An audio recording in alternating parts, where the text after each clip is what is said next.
I knew something was wrong long before I had proof. It was a dozen little things. The guarded phone, the late nights at work, the way Megan's laughter stopped reaching her eyes when she looked at me. We'd been married 8 years, and up until a few months ago, I'd have sworn I knew her completely. But lately, my wife felt like a stranger inhabiting her own body. It started subtly. Megan began wearing perfume more often, a new scent I'd never smelled before.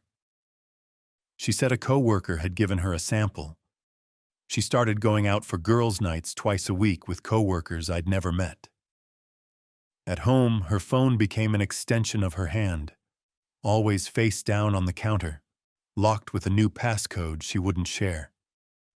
When it buzzed, she would glance at it with a secretive little smile, then tuck it away quickly. When I asked who it was, she would answer, "Oh, just Kelly from work," too casually.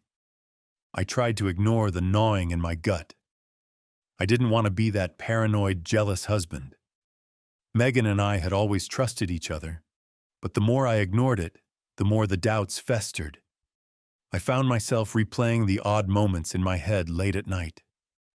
Her coming home past midnight with flimsy excuses, the faint smell of unfamiliar cologne on her blouse one Saturday, the way she'd started taking phone calls out on the porch where I couldn't hear. Each incident was small on its own, easily explained away, yet together they painted a damning picture.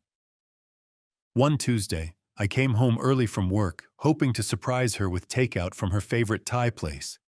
Instead, I was the one surprised. Megan wasn't home. She'd told me that morning she'd be off at 5. So where was she at 6:30? I tried calling her, but it went straight to voicemail. A knot tightened in my throat. I sat at the kitchen table under the dull light, pad thai getting cold, waiting. When she finally walked in around 7, she jumped at seeing me. She recovered with a quick smile that looked rehearsed. "Oh, hey, James. I thought you'd be working late," she said, hanging her purse on the chair. There was a light sweat on her brow. Her hair, usually neatly styled for her office job, was a bit disheveled, like she'd rushed here. "I got off early," I replied slowly. "Where were you?" I tried to keep my voice neutral, but I could hear an edge slip through. My heart thudded in my chest as I watched her closely. She hesitated only a second. "At the gym," Megan said, lifting her chin a little too defiantly. I decided to get a workout in since you were usually not home until later." "Sorry, I should have told you." It felt like a lie. Megan hadn't gone to the gym in years. Her membership card had dust on it. I glanced down. She was wearing running shoes and leggings, but the soles of the shoes were clean. Her gym bag was nowhere in sight. My eyes traveled up to her neck, where a faint red mark peeked out from under the collar of her blouse. It looked like... I blinked. It could have been anything, I told myself. A rash, a pressure mark from a purse strap. Not necessarily what my panicked mind was screaming it was. I didn't challenge her, not then. I merely nodded and tried to swallow the bile rising in my throat. "I brought dinner," I muttered, gesturing to the cartons on the table, "if you're hungry." "Oh, that's sweet." Megan crossed the kitchen to kiss my cheek. Her lips felt cool and unfamiliar against my skin. "Let me just shower first, okay? I'm all sweaty." Before I could answer, she slipped down the hallway toward our bedroom and closed the door. I sank into my chair, hands clenched around my phone. The shower started running, pipes groaning through the walls. I had to fight the urge to barge in and confront her right there with my suspicions. I had no real evidence, just my gut and circumstantial oddities. If I accused her now, she'd either deny everything and get better at hiding it, or turn it around on me for not trusting her.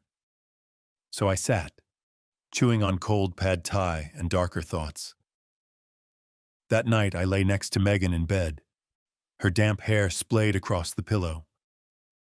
She fell asleep quickly, or at least pretended to.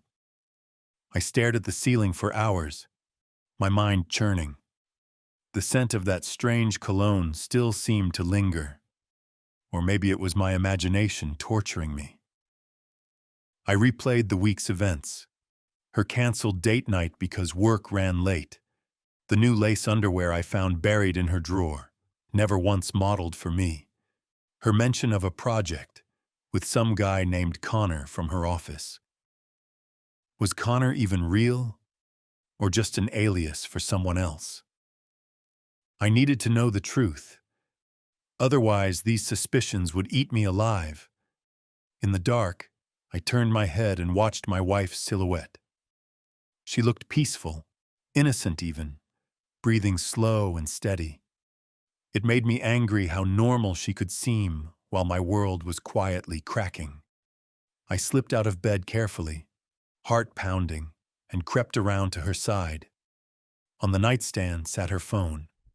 She usually kept it tucked under her pillow, but tonight, perhaps my early arrival had thrown her routine and she'd left it out. She was a heavy sleeper. Years of me waking before her for work had taught me that. My hand trembled as I lifted her phone and pressed the home button. A passcode keypad glowed up at me. Of course, the new code. My mind raced. 4 digits. Maybe her old code. She had changed it a few months back, around the time all this started. Her old passcode was our anniversary. I tried that just in case. Incorrect. Behind me, Megan murmured and shifted.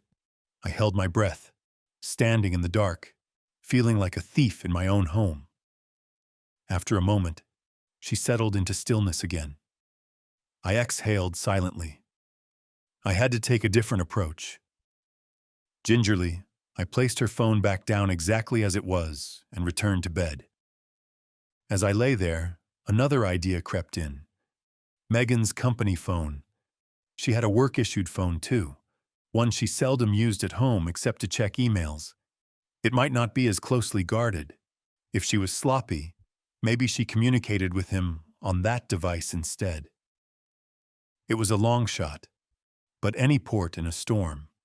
That phone was likely in her purse. I slid out of bed again, forcing myself to move slowly despite my racing pulse. I padded out to the living room where she'd slung her large leather purse over the arm of the couch. In the dim glow from the streetlights outside, I found the work phone in a side pocket. This one had a fingerprint lock, but the screen was lit, showing a notification preview. My blood ran cold as I read it. Text message, Connor, can't wait to see you again. Last night was amazing. My vision tunneled. For a second, I thought I might pass out right there on the living room rug. I read the message again, making sure I hadn't imagined it. But there it was, plain as day, like a dagger through my chest. She had been with him last night, and it was more than a friendly outing. Last night was amazing. The meaning was unmistakable. My hand tightened around the phone as a red haze of anger clouded my mind. I forced myself to breathe, slow and deep, the way I did at the shooting range to steady my aim. I had my confirmation now.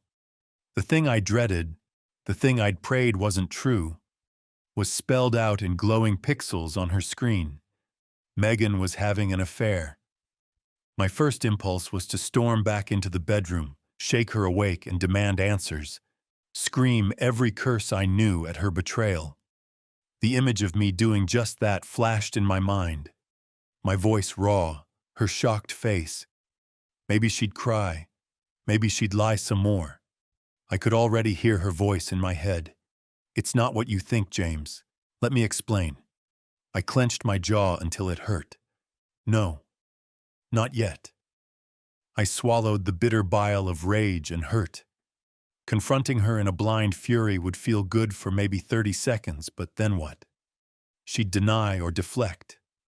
I needed more than a single text message if I wanted to truly expose and punish this betrayal. I needed a plan. I carefully placed her work phone back in the purse, exactly how I'd found it, and slipped back into bed. My heart was hammering an angry war drum in my chest, but I kept my breathing measured, feigning sleep. Lying next to her in the darkness, every fiber of me was on fire with resentment and pain. But beneath that, something steeled itself into resolve. Megan had no idea that I knew, and until I decided otherwise, I would keep it that way. In that moment, I made a silent vow. I wasn't going to confront her with just raw emotion. I was going to gather every bit of evidence and leverage. I would let her dig her own grave while she thought she was getting away with it. And then, when I was ready, I would bury her and her lover in the ruin of their own making. Next to me, my wife, my betrayer, slept soundly, as if she hadn't a care in the world. I lay awake until dawn, eyes fixed on the ceiling, already beginning to map out the steps of revenge in my mind. Underscore, underscore, underscore, underscore, underscore, underscore, underscore, underscore, underscore, underscore, underscore, underscore, underscore, underscore, underscore, underscore. The next morning I felt like a corpse walking. I hadn't slept at all, but I forced myself to go through the motions of normalcy. If Megan even noticed the dark circles under my eyes or how quiet I was, she didn't show it. Over breakfast, she prattled on about some minor drama at work. I nodded at the right times, muttering simple responses, my mind elsewhere.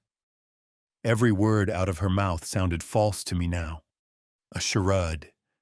I wondered how she could sit there, buttering toast, acting like everything was fine, when just 2 nights ago she was with him. When I left for work, I gave her a perfunctory peck on the cheek. The scent of her new perfume lingered in my car as I drove away, a cruel reminder of what I now knew. At the office, I was useless. The numbers on my computer screen blurred together. The chatter of coworkers around me was distant and tinny. After 2 hours of staring at emails without comprehending a single sentence, I gave up. I told my boss I was sick and headed out. Instead of going home, I drove across town to an electronics store. There were tools I needed for the next phase of my plan. I paid in cash for a small voice-activated recorder and a GPS tracking device, the kind used to keep tabs on cars. They felt like strange, foreign objects in my hands, items I never imagined I'd need. Yet here I was, buying spy gear to catch my own wife. That afternoon, I sat in my car a block away from Megan's office building and waited. At 5:15, she emerged, walking with a couple of female colleagues, real ones this time. I slouched down, heart thumping, even though I knew she wouldn't recognize my car from that distance. She left the parking lot in her silver sedan at 5:30 on the dot. I tailed her discreetly, staying several cars behind, until I saw her turn onto the highway toward home. Satisfied that nothing unexpected was happening, I sped ahead on a parallel route and got back before she did. I parked on the street and hurried into our driveway on foot, keeping an eye out. The timing was tight, but I managed to crouch behind her car and affix the magnetic GPS tracker up under the rear bumper. It clicked into place just as I heard the rumble of her engine rounding the corner. I darted away and circled back to my own car, slipping into the driver's seat just as Megan pulled into the driveway. I watched from half a block away as she got out, glancing around with a distracted air, then headed inside. My pulse was racing. The risk of being caught doing something so cloak and dagger made my hands slick on the steering wheel. But she hadn't seen me. After giving her a few minutes to settle, I walked into the house, trying to appear casual. "Feeling better?" she asked, looking up from the couch where she sat flipping through TV channels. Yeah, I lied. Just a headache. Must have been a 24-hour bug or something. I stood behind her, looking at her for a moment in silence. She seemed so normal. In her yoga pants and one of my old college t-shirts, she looked like the Megan I'd always known, comfortable and safe. It almost made me doubt everything. Almost. Then I remembered the text, her late nights, that mark on her neck. The image of her entwined with someone else flashed in my mind like a horror movie I couldn't shut off. My stomach lurched. I made my way to the bedroom and shut the door, breathing hard. I needed to keep it together. One wrong move now, and everything would collapse. That night, Megan fell asleep by 11. While she slept, I grabbed the spare key to her car from the kitchen drawer and slipped outside. Under a pale moon, I quietly opened the driver's door of her sedan and tucked the voice recorder beneath the driver's seat, securing it with tape so it wouldn't slide. If she made any phone calls while driving, I'd hear them. Satisfied, I locked the car and crept back inside. Lying in bed next to her afterward, I felt a grim sense of accomplishment. The tools were in place. Now I just had to wait and watch. Underscore, underscore, underscore, underscore, underscore, underscore, underscore, underscore, underscore, underscore, underscore, underscore, underscore, underscore, underscore, underscore. By Thursday evening, my patience was wearing thin. I felt like a rubber band stretched to its limit, ready to snap. Megan was cheerier than she'd been in weeks, ironically. She hummed in the kitchen as she cooked us pasta, even made a show of asking about my day for once. I mumbled something about an upcoming project deadline. Inside, I was roiling. How dare she act the attentive wife now? Perhaps in her mind, she had balanced the scales. A little extra niceness at home to ease her guilt before her next escapade. After dinner, she curled up on the sofa to binge some reality TV. I sat in the armchair with a book I wasn't reading, stealing glances at her. Did she really feel nothing? No guilt? Or was she just that good an actress? The questions gnawed at me until I could barely sit still. Around 9 p.m., Megan announced she was going to take a long bath. "I bought a new bath bomb," she said with a small smile. "I might be in there a while, need to relax." I nodded absently, not trusting myself to speak lest my voice betray the storm inside me. As soon as I heard the bathroom door click shut, I sprang into action. I fetched the spare car key again and hurried out to her car under the cover of darkness. My fingers fumbled as I retrieved the recorder from under the seat. I shoved it in my pocket and was back inside within 2 minutes. The water was still running in the bathroom. She hadn't suspected a thing. In the garage workshop, I plugged in earphones and played back the recording, skipping through the silent gaps until a burst of sound nearly made me rip the earbuds out. It was Megan's voice, tinny through the recorder, but clear enough. "Tomorrow night." "I can't wait either," she was saying, a warmth in her tone I hadn't heard in ages. My jaw clenched as I listened. Another voice responded, male, smooth. "Did you book the room?" "Yeah," Megan answered. "Same place as last time. Room 214. I used my card this time, so there's no chance of it popping up on your end." I realized I was holding my breath. They were talking about a hotel. My hand tightened into a fist. "Good thinking," the man chuckled. "That must be Connor." My teeth nearly cracked at the sound of his easy, confident tone. "God, I miss you. This week's felt so long." "I know," Megan said softly. "But James has no clue. He actually believed I was at the gym the other night." I recoiled as if slapped, a hot wave of humiliation and fury crashing over me. In the recording, Megan let out a light, airy laugh, a laugh of victory. He's been so busy and stressed. I doubt he even noticed I was out that long. Poor guy. Poor guy. She said it almost pityingly, as if I were some naive fool. My vision blurred red. He doesn't suspect anything? Connor asked. Not at all, she said. I feel a little bad. He's been so tired, but I need this, you know? I need you. Her voice took on a tender edge that made my stomach turn. I need you too, Connor murmured. Tomorrow then. I'll get there a bit early. Warm the bed up. Megan giggled. Actually giggled like a schoolgirl. You're terrible. Just text me when you're checked in. There was a clicking sound. Maybe a turn signal in her car. Then her voice again. I should go. I'm almost home. All right. Until tomorrow, gorgeous. A pause. Love you, she whispered. So quiet I almost missed it. Love you too, Connor replied. And the call disconnected. The recording went silent except for the faint rumble of her car for a minute or two. Then the audio cut off as she must have parked. I was shaking. She told him she loved him. My wife told another man she loved him. And the casual way she had laughed at deceiving me, calling me poor guy, as if I were a clueless idiot.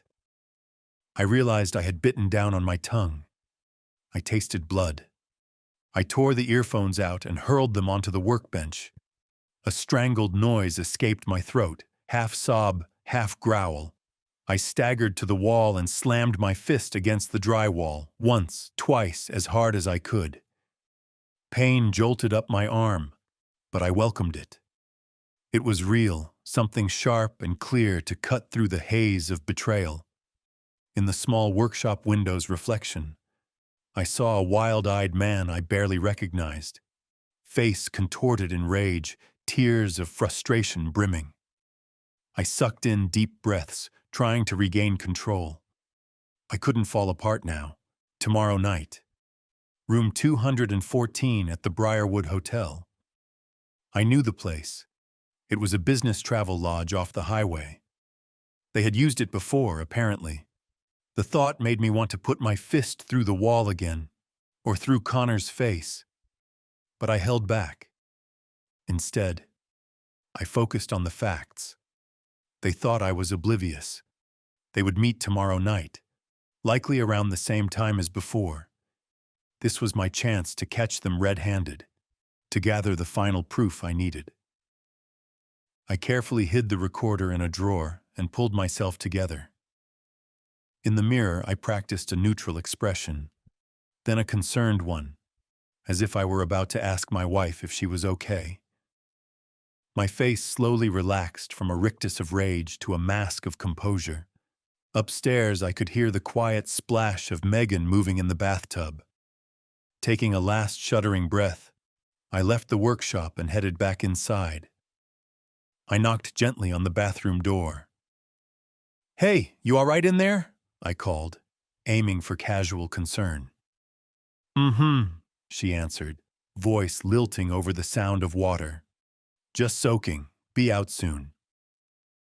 "Take your time," I replied. "I might turn in early. I'm beat." "Okay, hun." Honorable. The word felt hollow now. I clenched my fists and walked away. Tomorrow couldn't come soon enough. Underscore underscore underscore underscore underscore underscore underscore underscore underscore underscore underscore underscore underscore underscore underscore underscore. Friday arrived, the day of their planned rendezvous. In the morning, Megan mentioned casually, "Remember, I'm going out with the girls from work tonight. It's Kayla's birthday, so don't wait up." I was at the coffee maker, pouring a mug, and managed a convincing smile over my shoulder. "Sure, have fun," I said lightly. "You deserve a night out." She looked slightly surprised by my easy agreement. I haven't always been so nonchalant about her short-notice plans, but she recovered quickly and gave me a peck on the cheek. Thanks, James. I'll probably be home late. I figured, I replied, sipping my coffee. Inside, my heart was pounding not with jealousy this time, but with anticipation. Late, indeed. She had no idea I knew exactly how she'd be spending her night. We parted ways in the morning as usual. I went through the workday with a steely calm. Every time I thought of what I was about to witness, a nauseating mix of anger and adrenaline surged in me. Still, I kept my cool, knowing the payoff was coming soon. That evening at home, I watched her get ready from the corner of my eye. She donned a slinky black dress and applied makeup with extra care. It struck me that she hadn't bothered to dress up like this for me in a long time. The irony made my chest ache. "How do I look?" she asked, twirling once as if we were a normal couple, and I was supposed to admire her. I forced a warm smile. "Beautiful," I said softly. It wasn't even a lie. She did look stunning, the kind of pretty that had turned my head since the day I met her. The pang of love and loss hit me, but I buried it deep. "Kayla's going to be jealous." She beamed, seeming pleased. "You're sweet. I'll see you later tonight, okay?" "Okay," I replied, watching as she grabbed her purse. My mind screamed at me to say more, some final jab or a warning. But I bit my tongue. And then she was gone in a swirl of perfume and clicking heels. The front door closed behind her with a decisive thud. I stood there in the silence of our living room for a long moment, heart thundering. This was it. Showtime. I quickly changed into jeans and a dark gray sweatshirt, something inconspicuous. From a box in the closet, I pulled out an old digital camera I'd once used on vacation. It would have to do for photos. Using my phone risked flash or sounds I might not be able to disable on the fly. By the time I slipped out to my car, twilight was settling in. I checked the GPS tracker app on my phone. A little blinking dot showed her car moving steadily toward the highway. Toward him. I already knew the destination, but I tailed her at a distance anyway, verifying each turn. My hands were tight on the steering wheel, knuckles pale. Despite all my preparation, a part of me was in turmoil, some last vestige of disbelief, perhaps, hoping to be proven wrong. But that part was quickly drowned by the cold facts I'd collected. She took the exit for the Briarwood Hotel a little after 7 p.m. I hung back far enough that even if she glanced in the rear view, she wouldn't notice my car. The neon sign of the hotel flickered on in the dimming light as I pulled into a gas station across the street. I parked behind the convenience store, where I had a clear line of sight to the hotel entrance but was hidden in shadow. From that vantage point, I watched her pull into the lot and park. A tall figure emerged from a black sedan 2 rows over. Connor, I presumed. Even from a distance, I recognized the broad-shouldered confidence in the way he moved toward her. Megan stepped out of her car, and in the glow of the parking lot lamps, I saw him greet her with a quick embrace. She glanced around nervously. Worried about being seen. The thought was bitterly amusing. They headed into the hotel lobby together. I snapped a grainy photo of them walking side by side. It wasn't much. Anyone could claim it was just 2 people going into a hotel. But it was something. I waited in my car for what felt like an eternity, though the clock said only 10 minutes passed. Finally, through the lobby doors, I saw a flash of her black dress. They were getting into the elevator at the far end, likely heading to the 2nd floor. Room 214, as I'd heard. I left my car and approached the hotel cautiously. My blood was roaring in my ears, but I forced myself to move carefully. Inside, the lobby was quiet and mostly empty. No front desk staff in sight, probably in the back office. I slipped past, heart pounding, and made my way to the stairwell. Every step up those stairs felt heavy. I was walking into the belly of the beast, knowingly subjecting myself to a sight I could never unsee. Part of me was terrified of what might happen if I lost control. But another part, steadier, colder, reminded me why I was here. To see it through. To end the lies with hard evidence. On the second floor, I cracked open the stairwell door. The hallway was dim and silent, lined with numbered doors. 210, 212. I crept forward, my sneakers hushed on the carpet, until I saw it. 214. A Do Not Disturb sign hung from the handle. Of course it was. My stomach churned. I pressed my ear to the door, jaw clenched so hard it hurt. At first, I heard nothing. Then a muffled laugh. Megan's laugh, followed by a man's low murmur. I couldn't make out words, but I didn't need to. I had to be careful. If I banged on that door, I'd get my dramatic confrontation, sure, but they'd clam up, maybe even call security on me. I couldn't risk a scene that might give them some legal advantage later, like claiming I threatened them. No. I needed them caught without me losing my cool. I stepped away and looked around. The layout was an L shape. Room 214's window likely faced the side parking lot. I quietly retraced my steps to the stairwell, went down and slipped outside, circling the building. The second-floor windows were about 12 feet up. Bushes lined the building's perimeter. I counted windows and identified what had to be theirs, half shielded by a drawn curtain. A thin gap between the drapes gave a slice of the interior view. Standing in the shadow of the bushes, I could see just enough. Two figures moving against each other, their silhouettes entwined. My heart felt like it imploded in my chest, but I fought the urge to gag and forced myself to raise the camera. Through that narrow gap, it wouldn't capture much detail, but I snapped a few photos anyway, my hands shaking. A shape that was certainly Megan, pinned against the wall by a tall man. Her dress was hiked up around her thighs. Even from here, I caught the unmistakable sounds of pleasure. Faint, but it made my skin crawl. Tears burned in my eyes as I kept clicking the shutter. I wanted to scream. I wanted to kick in the door and throw that bastard out the window. Instead, I did the hardest thing I've ever done. I turned and walked away. I sat in my car in the gas station parking lot for over an hour afterward, waiting.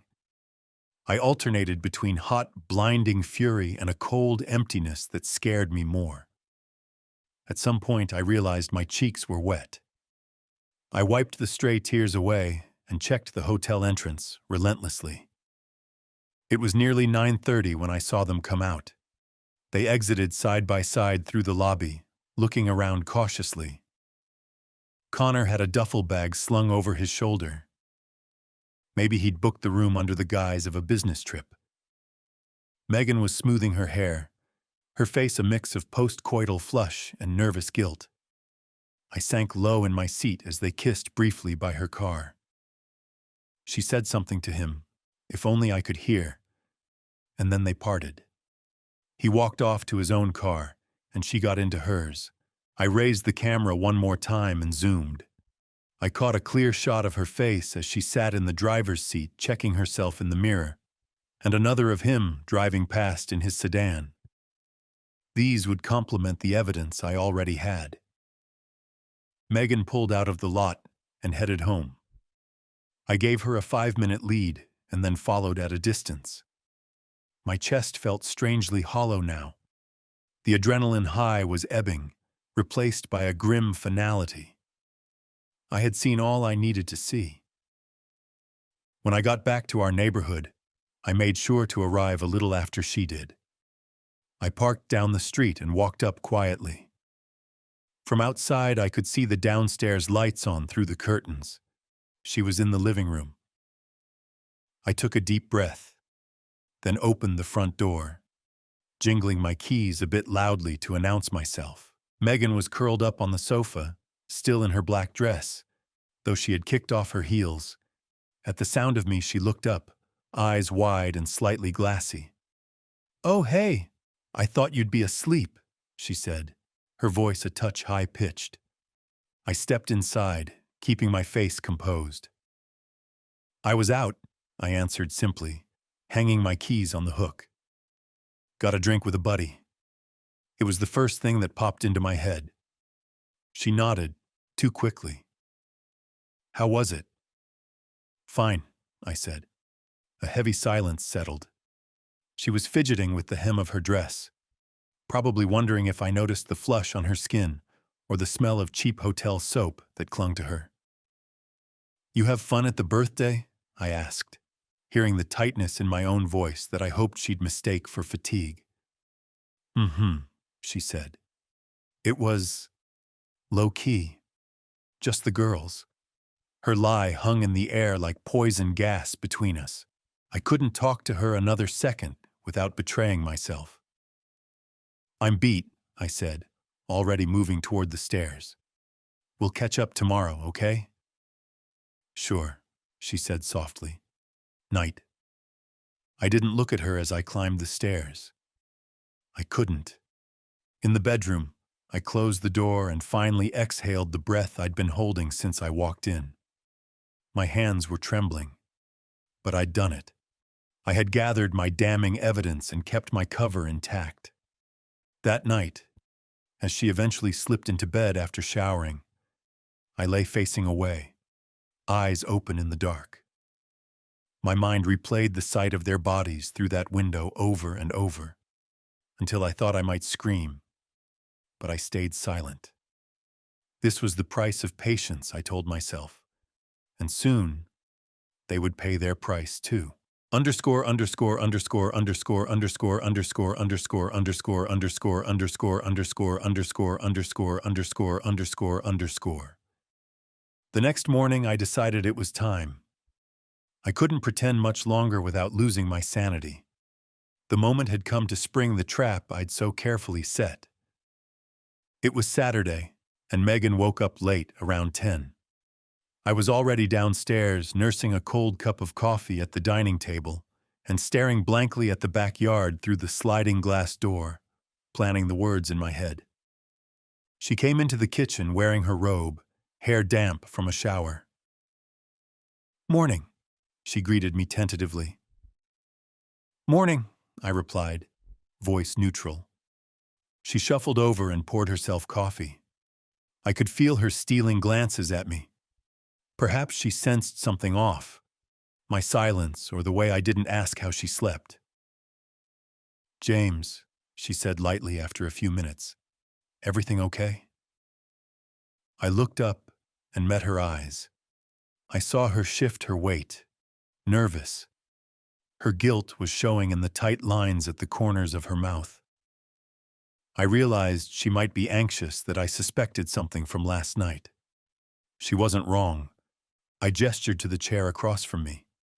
"Sit down, Megan." Her eyes widened a fraction. "What is it?" "Just sit, please." She obeyed slowly, setting her mug down. "You're scaring me," she said with a brittle chuckle. I didn't respond to that. I steadied myself. The play was beginning.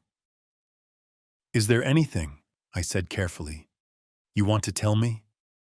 Her face went blank for a second. "Tell you? About what?"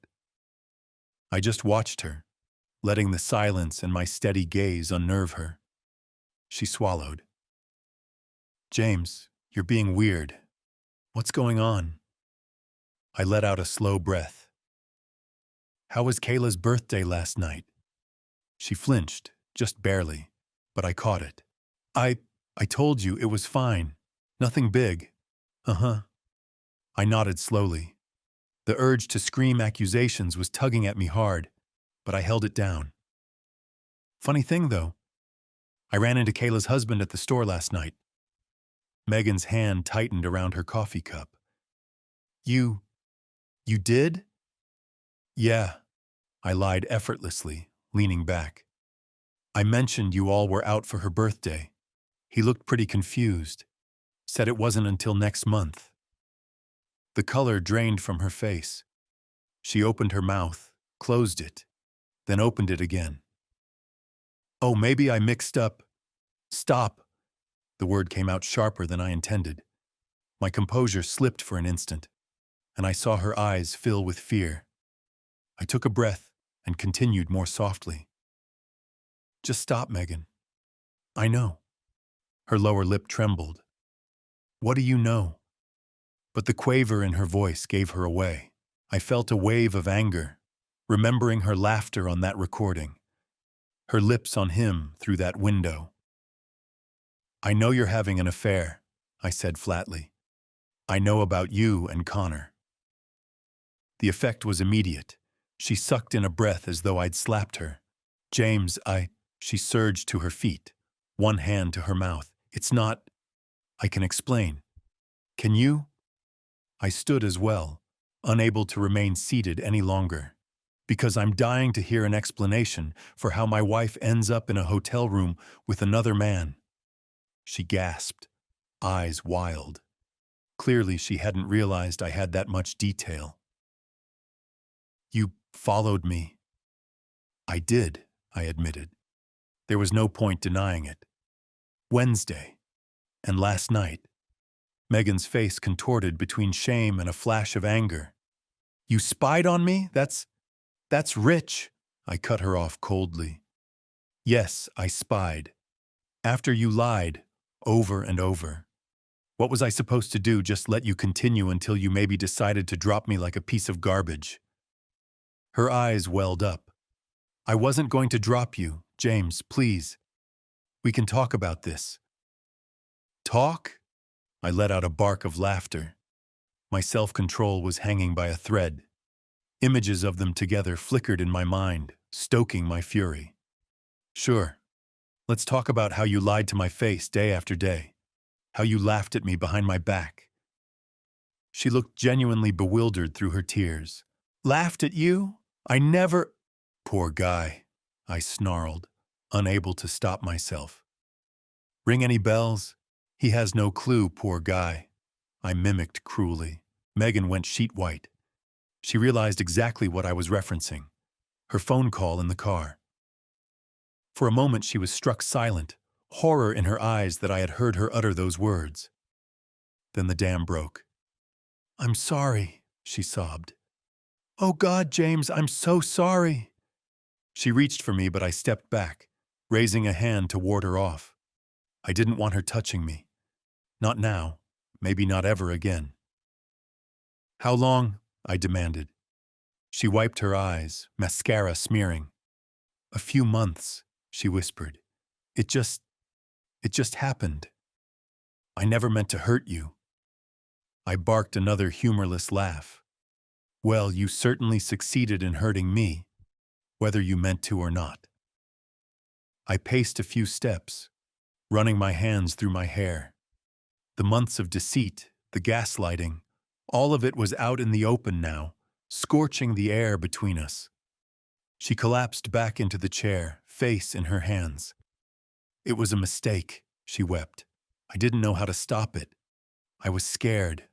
Bullshit, I hissed. And she flinched. I rarely swore at her. If you were scared of losing me, you wouldn't have kept sleeping with him. She shook her head miserably. I don't know. I was stupid. It didn't mean I didn't love you. I felt a pang in my chest at those words, but I pushed it away. Love? You call this love? I'm sorry, she kept repeating, voice cracking. It was never about hurting you. I was feeling so lonely, and Connor was just there, and one bad choice led to another, and you enjoyed it, I finished for her. Didn't you? She looked up at me with red, pleading eyes. It was exciting, I won't lie. But it wasn't because something was wrong with you. It was my fault, my weakness. I stared at her, this woman I had loved for years, now practically a stranger. She was a wreck, makeup smeared, shoulders shaking. I felt an unexpected stab of pity, quickly smothered by anger. "You're damn right it's your fault." She nodded wretchedly. "I'll do anything to fix this," she cried. "Please, James, I love you. I don't want to lose you." I stayed silent, letting her desperate words hang. Inside, I felt a grim satisfaction. Here it was, her begging for me. But mixed in was an ache. Part of me did want to collapse and cry with her, to let go of the rage and just grieve what we'd lost. But another part, hardened by betrayal, watched her coldly, assessing how sincere or how convenient her words were. "Anything?" I asked quietly after a long pause. She seized on that, gulping back tears. "Yes, anything. I'll cut off all contact with him. I already plan to, I swear. I'll go to therapy, couples counseling, whatever it takes. This was the biggest mistake of my life. Please, James." Her voice broke as she saw me listening. She got up and tentatively moved closer. This time I didn't step away. She dropped to her knees in front of me, a gesture that startled us both. She clutched at my hands. "Please, I'm begging you, don't throw us away." I looked down at her. The woman who had thrown me away so easily for months, now at my feet. The power dynamic had shifted so abruptly. I felt a surge of vindication, but I kept my face rigid, giving nothing. "You broke my heart, Megan," I said, each word measured and heavy. "I can't just pretend that didn't happen." "I'm not asking you to," she said quickly. "I'll spend the rest of my life making it up to you if I have to. Just give me a chance. Give us a chance." Her eyes searched mine, and for the first time in a long while I saw genuine terror in them, the fear of losing me. There was no satisfaction in it for me, only a cold reassurance that I had the upper hand now. I sighed, letting my shoulders slump as if in defeat. "I don't know if I can ever trust you again," I murmured, injecting a note of wounded sorrow into my voice. "I'll earn it back," she insisted, squeezing my hands. "One day at a time. I'll do whatever it takes. I promise you, James." I let her hold my hands. I even let myself tremble a bit, which wasn't hard given the emotional rush of the moment. After a long silence, I nodded slowly. We can try," I said, voice choked. "I'm not promising anything, but I owe it to what we had to at least try." Megan let out a breath that was almost a laugh of relief. Fresh tears rolled down her cheeks as she nodded emphatically. "Thank you. Thank you. I swear you won't regret this. I'll prove myself to you." I closed my eyes as if in pain, though secretly I was steadying the mask of reluctant hope on my face. "First, you have to end it," I said quietly. Yes, of course," she agreed. "I'll tell Connor it's over. I'm done with him." "You'll do it now," I said, standing and pulling her up with me. "Call him here in front of me and tell him it's over. Make it clear." She blinked, clearly not expecting that. "Now, James, You said anything," I countered, my tone leaving no room for argument. Truthfully, I wanted to hear how she'd handle it and ensure it was done, and I relished the idea of him finding out this way, hearing her choose me over him. One small twist of the knife. Megan wiped her face and nodded. "Okay." Her voice shook, but she walked to her purse and retrieved her phone with trembling hands. I stood at a distance as she scrolled and pressed his number. She put it on speaker at my insistence. It rang several times, then went to voicemail.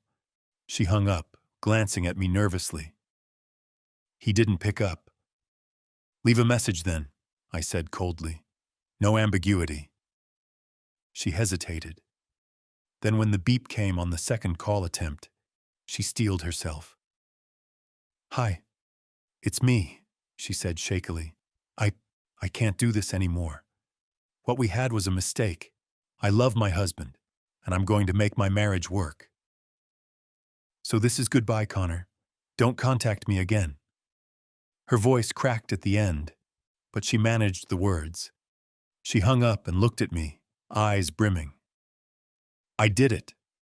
I just gave a curt nod. Part of me noted how she said, "I love my husband." It was like she was reading a script for my benefit. But that was fine. I was the one directing this play now. For the rest of that weekend, we existed in a strange limbo of emotional conversations and fragile civility. One minute she was clinging to me, sobbing apologies. The next, we sat in silence, unsure what to say. I played my role, distant, deeply hurt, but willing to attempt forgiveness. Inside, however, I already knew our marriage was finished. My willingness to try was nothing but a ploy, buying time to arrange the final stage of my plan. Every tear of hers I endured, every hug I allowed, was a calculated move, not a step toward real reconciliation. I felt cruel at times, pretending to comfort her while quietly noting the ways I would ensure she reaped the full consequences. But any pity I felt had to be extinguished. I reminded myself of her sneers and her lies, and my resolve hardened anew. On Monday, I arranged to meet with a divorce attorney, this time to initiate proceedings on my terms. During the consultation, I laid out everything: the evidence of her affair, the recordings, the photos. My lawyer, a sharp-eyed woman named Karen, was impressed with the thoroughness. "You've done your homework," she noted, spreading the photographs across her desk. "This will put us in a strong position." She explained how in our state, a no-fault divorce state, infidelity wouldn't drastically change the division of assets by default, but it could influence alimony and any settlement negotiations. More importantly, she confirmed something I'd researched already. Our state still allowed a civil suit against the paramour. Alienation of affection, an old law still on the books. Karen raised an eyebrow when I brought it up. "You really want to pursue that?" "Absolutely," I said without hesitation. "I want to ruin him, just as he ruined my marriage." She nodded, seeing the determination in my face, and made notes. "It's not easy to win, but your evidence is strong, especially if we can show his actions led to the breakdown. It can be powerful leverage for settlement, too." We also discussed a post-nuptial agreement. I told her I wanted Megan to sign something to formalize the one-sided forgiveness I was supposedly granting. Karen drafted a simple but potent agreement. If our marriage ended due to any infidelity or irreconcilable breakdown within the next 5 years, Megan would waive any claim to alimony and agree to an uneven split of assets heavily favoring me. Given the circumstances, she might sign it out of guilt, Karen said. But it won't look fair to her if she consults a lawyer. "She won't," I replied. "She won't dare. And if she does, I'll know her so-called commitment is a sham." That evening, I came home with the papers. Megan was already back from work, and I had told her I had a doctor's appointment to account for my afternoon absence. She greeted me with a tentative smile and a kiss on the cheek. I'd been cold to her the past day, and I saw the relief in her eyes when I returned that kiss lightly. She was reading my moods constantly now, desperate for signs of hope. After dinner, as we sat in the living room in awkward quiet, I presented the document. "I need something from you," I began. She looked at the papers, and her face fell when she read the title, Post-Nuptial Agreement. Her hands quivered as she skimmed it. "James, what is this?" "I spoke with a lawyer," I lied, "just to understand my rights. This agreement is for my peace of mind. If I'm going to even attempt to trust you again, I need to know you'll accept some consequences." She swallowed hard, reading the clauses. "This says, I give up any claim to support if we divorce." "Correct," I said evenly. "Given what you did, I think it's fair. If we stay together like you promised, this paper won't matter, right? It's only if you betray me again or if things fall apart." She stared at the paper, lips moving silently over the words. "5 years," she murmured. "And you get the majority of our assets if we split." My jaw tightened. "Frankly, you deserve none of it if we split because of this. But I'm being generous, considering what I've been through." I leaned forward and softened my tone. "Look, you said you'd do anything, Meg. This is anything. It's just a precaution, and a way for you to prove that fixing us is more important than money or anything else." She looked up at me, eyes wide and wounded. "You really think I'd care about the money now? James, I'd live in a shack with you if it means we stay together." The irony of that statement wouldn't fully hit until later. I just pressed on. "Then there shouldn't be any issue signing." She bit her lip, tears forming again. I will. If that's what it takes to show you I'm serious, I'll sign." I handed her a pen, trying not to seem too eager. With trembling hands, she signed on the dotted line. I signed after her. We had it notarized the next day at a UPS store, neither of us speaking much through the process. She was quiet, possibly embarrassed, possibly just remorseful. I maintained a stoic front, hiding the grim satisfaction stirring inside me. One more piece of the trap clicked into place. Over the next couple of weeks, we went through the motions of a couple in reconciliation. We attended 2 marriage counseling sessions at my insistence, mostly so I could later say we tried everything. In those sessions, Megan tearfully confessed the affair to a stranger and expressed her commitment to change. I sat beside her, holding her hand, playing the role of a hurt but hopeful husband. Inside, I felt like I was watching someone else's life, some elaborate theater production in which I was a reluctant actor. We even became physically intimate once during that period. It happened late one night when she crawled into bed, snuggled against me, and started kissing my neck through her tears. I knew it was a desperate attempt on her part to feel close to me again, to prove that some spark remained. I let it happen. I even responded, taking her in a way that was probably more rough than I intended, pent-up frustration mixing with feigned passion. The whole time I was detached, observing how foreign her body felt to me now, how cold I was even as we moved together. She whispered, "I love you," over and over afterward, clinging to me. I stroked her hair in the dark, saying nothing, tears of my own soaking silently into the pillow. She likely thought those were tears of conflicted love. She didn't know they were tears for the death of every genuine feeling I had once held for her. As far as she could tell, though, things were slowly improving. I acted a bit warmer, let her cook for me, let her cuddle on the couch, even cracked a faint smile at one of her nervous jokes. Each small gesture from me lit up her face with hope. And with each one, any lingering sympathy I had was doused by the memory of her in that hotel. I reminded myself daily, this is not forgiveness. It's the setup for the final blow. Behind the scenes, my plan accelerated. My lawyer filed the divorce petition, citing irreconcilable differences. No fault required that phrasing, but we attached a sealed summary of the affair as context for negotiations. We timed the filing to coincide with a carefully chosen moment. I also gathered all the financial records of her affair expenditures. Receipts for a hotel I found in her desk trash, from an earlier rendezvous presumably. Credit card statements showing restaurant bills for two. A suspicious jewelry purchase I never received.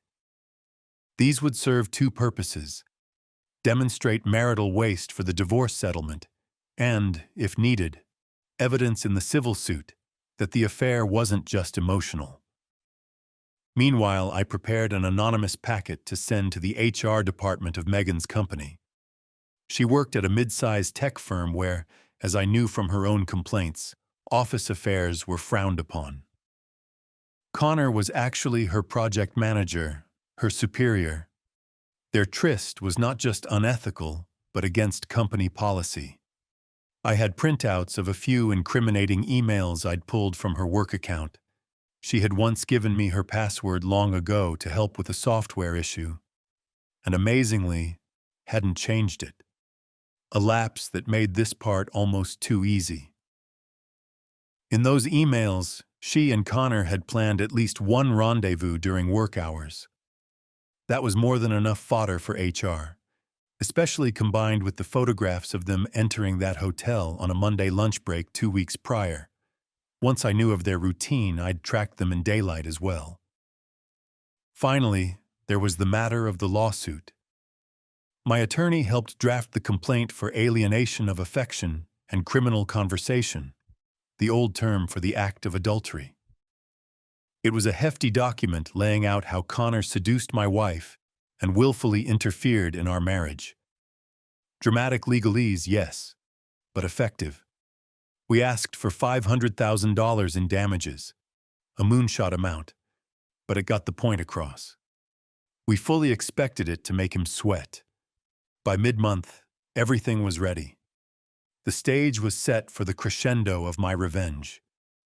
We waited only for one thing: the right time to serve the papers and deliver the news, to cause maximum damage with minimum warning. That moment came on a Wednesday morning. Megan left for work, kissing me and saying she'd see me that evening for the counseling appointment we had scheduled. I told her, "Good luck at work, love you," tasting bile in my throat at the words, but knowing it would likely be the last time I said them. At 10 a.m., as planned, a courier delivered a package to the HR director of her company. Inside was my anonymous letter detailing the affair between a manager and his subordinate, complete with dates, photos, and printouts of flirty work emails. By 11:30, as I later learned, the HR director and CEO were reviewing it in a closed office. At noon, a process server walked into her office and, in front of several co-workers, handed her an envelope. Inside, the divorce petition and summons. At that same golden moment, another server across town handed a similar envelope to Connor at his apartment. He'd called in sick, apparently, likely to avoid facing anyone at work after Megan ended it. I was not present for those scenes, but I imagined them in vivid detail. Megan's face going pale as she read the words, the murmurs and looks from her colleagues. Connor opening his door in his boxers, only to be greeted with a lawsuit, and, to his shock, divorce papers from his wife. Yes, I'd discovered he was married too, a fact I suspect Megan didn't even know. His wife had been informed of everything 2 days prior when I found her contact, and decided she deserved to know. She thanked me between her own sobs, and promptly took their 2 children to her parents' house. She too had a lawyer ready to serve him. Connor's life was about to go up in flames from all directions. Around 1 p.m., my phone rang. I was at home, having taken the day off to be ready. I saw Megan's number on the screen. I braced myself and answered. Her voice was frantic, high-pitched. "James, I just got served these papers at work. It says you're divorcing me?" She was breathing hard, as if she'd been running. My tone remained icy calm, the polar opposite of hers. Yes, I replied. I am. She was silent for half a heartbeat, stunned by my straightforwardness. Then the hysteria poured out. What? Why? We were doing better. We were in counseling. I thought we were fixing this. Why would you do this to me at work in front of everyone? Oh my God. Everyone knows now. She broke into sobs. I listened, unmoved. Her humiliation was self-made. I felt no sympathy. We are beyond fixing, I said simply. You should know that. She wailed something unintelligible about love and forgiveness. Then her tone turned angry, swinging wildly. You planned this, didn't you? You never really wanted to work it out. Finally, she gets it. I allowed myself a small, cruel smile, though she couldn't see it. I gave you a chance to salvage some dignity, I said. To maybe part on decent terms. But frankly, Megan, I can't forgive you. And I won't. You lied to me, she screamed. You tricked me. After all my begging, you... Words failed her, choked with fury and despair. You mean like how you lied to me? Tricked me? I shot back, my voice finally rising. For months, Megan. You made a fool of me for months. Consider this payback. She was crying hard now. What about the counseling? The post-nup? I signed everything. I did everything you asked. I thought we were starting over. I almost laughed at the mention of the post-nup. Yes, you did sign. You might want to read it again. You're not getting a dime beyond what I choose to give. Perhaps you should have consulted an attorney then, like I did. Her cry turned into an anguished moan. How could you? I thought you still loved me, she whispered. For a moment that hit a nerve. Did I love her still? The immediate answer in my mind was a resounding no. That love had been methodically dismantled by her betrayal and by my own machinations for revenge. What remained was something hollow. That man who loved you, he died the day I found out about your affair, I said quietly. Whatever I felt for you died with him. She just kept sobbing on the other end. Finally, I added, I'll be staying at a friend's house for now. I think it's best if we don't see each other outside of lawyers. James, please, she begged one last time, voice ragged. Don't do this. I'm already losing my job because of you. Ah, so the HR packet did its work swiftly. That was fast. Because of me? I snarled, anger flaring. No, Megan, because of you. You did this. Enjoy the consequences. I hung up on her mid-cry, my hand trembling slightly as I set down the phone. The rush of adrenaline and vindication surged within me. It was done. The charade was over, and the real battle had begun.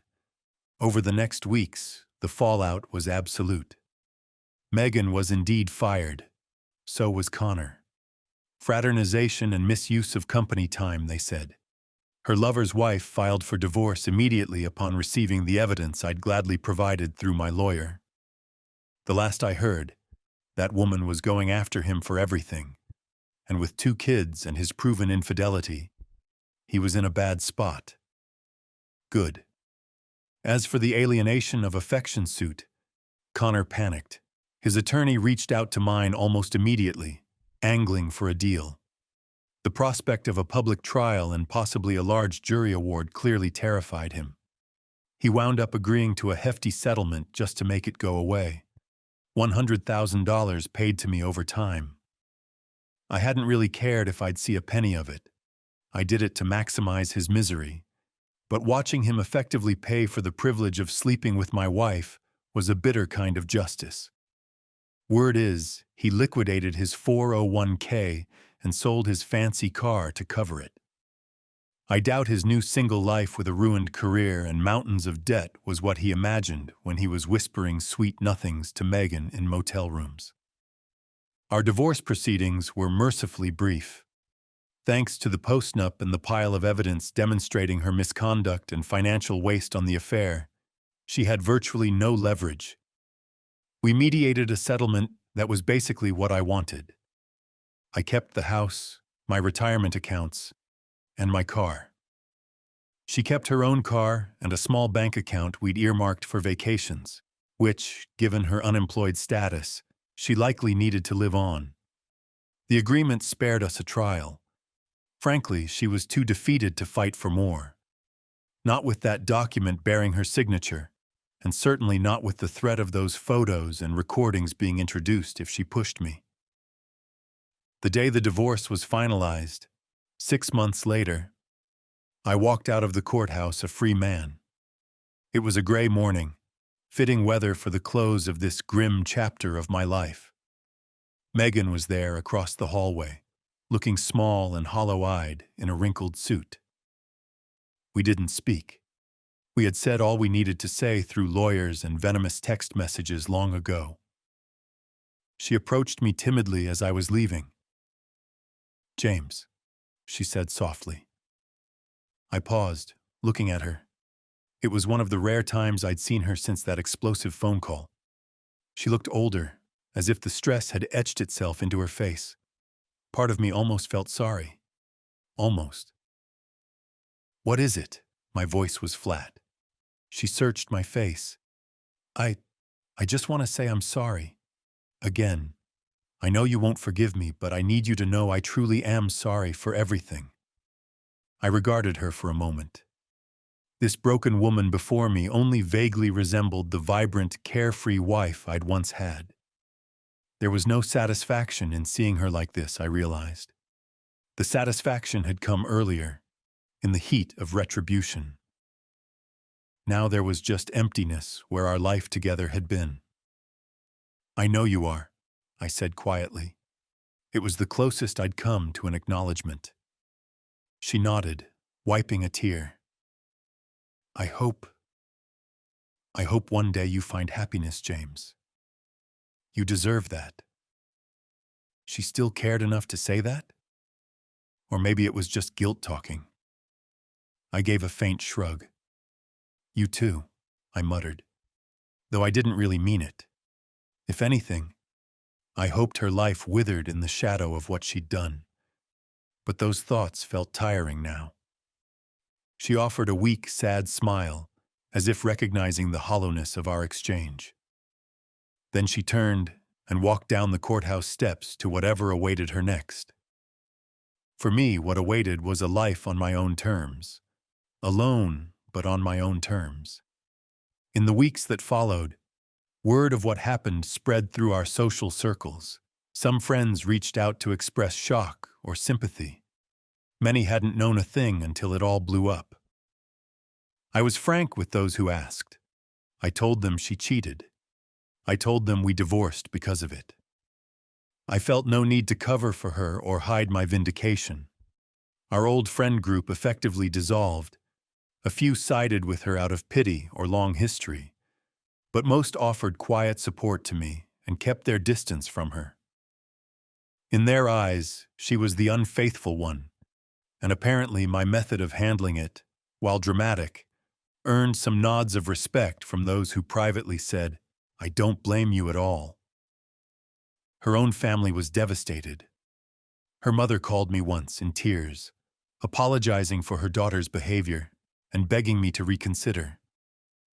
I gently told her it was done, and that I hoped they could help Megan pick up the pieces.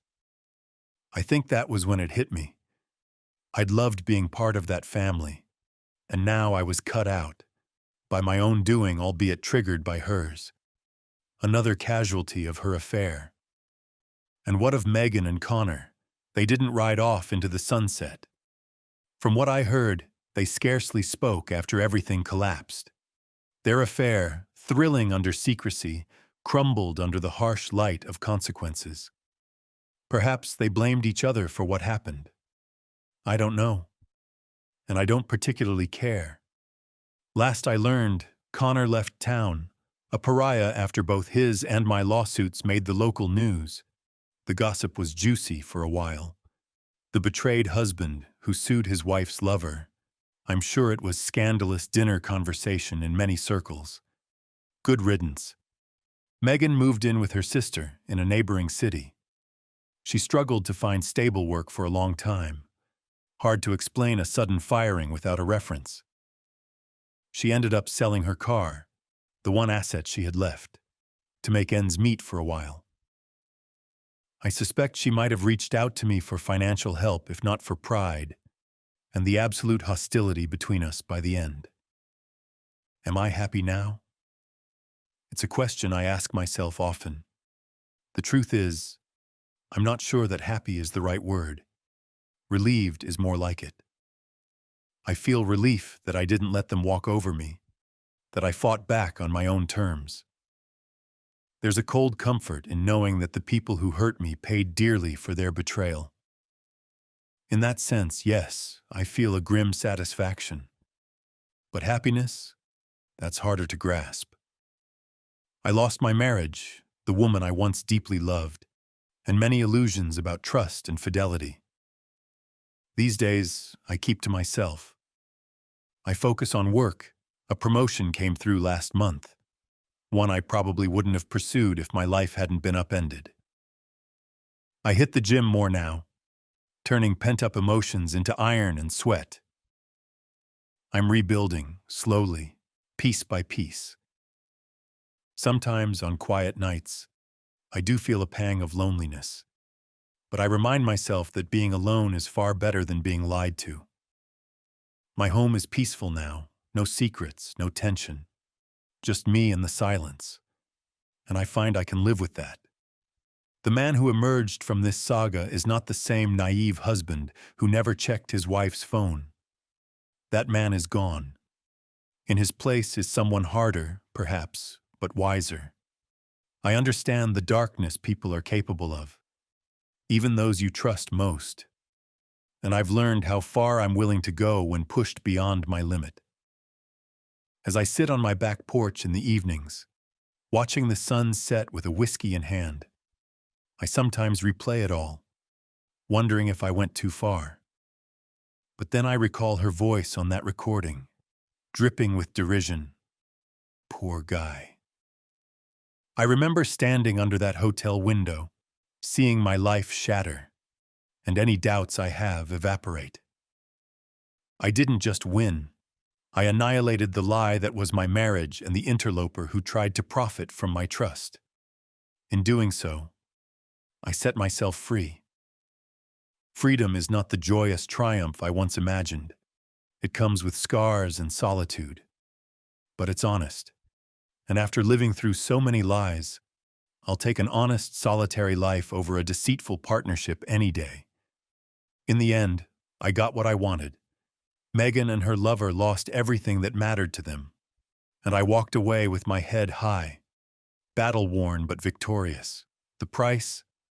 My marriage, my innocence, maybe a piece of my soul. But looking out at the quiet dusk, I accept the bargain I made. Revenge, after all, was the only thing keeping me alive for a while. Now that it's done, I face the future alone, uncertain but unafraid. I survived betrayal and came out the other side stronger. They say revenge is a dish best served cold. As I finish my drink, feeling its warmth in my chest, I know one thing with certainty. For me, that dish was served, devoured, and it was damn well worth it.